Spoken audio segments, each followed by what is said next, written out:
бүгін Қазын айтын лагерінің қатысушылары Әбіш Кекілбаев атындағы Маңғыстау облыстық тарихи-өлкетану мұражайына келді. Қазір балалардың эмоцияларымен бөлісетін боламыз.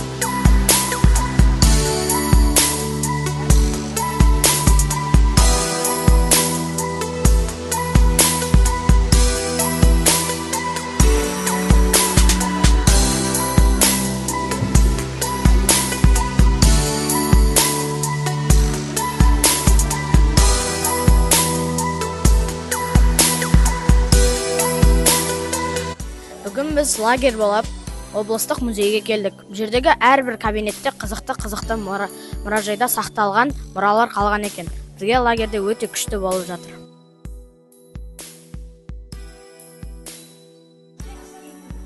Маған осы жер еске қалды, ең әдемі.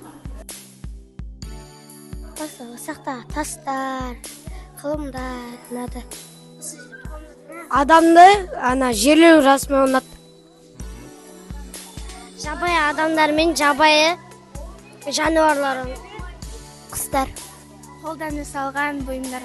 Маған барлығынан осы киіз үй ұнады.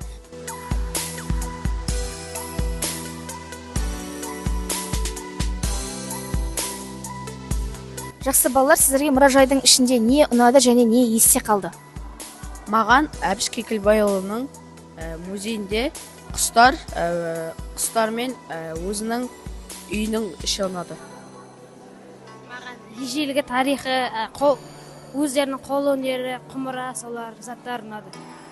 Маған музейде жануарлар ұнады, қатты қаттырған, бірақ бір жерден ол жануарларды да аяп кеттім. Жануарлар және бүркіттер ұнады. Маған музейдегі мылтықтар ұнады.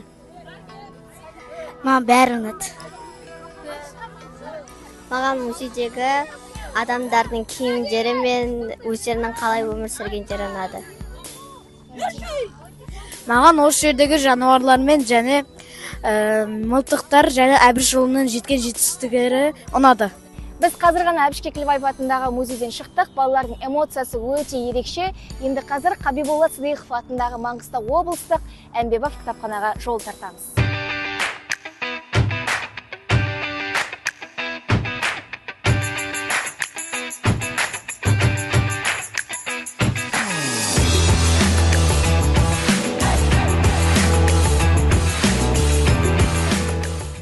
Осы ғимарат маған өте қатты ұнады.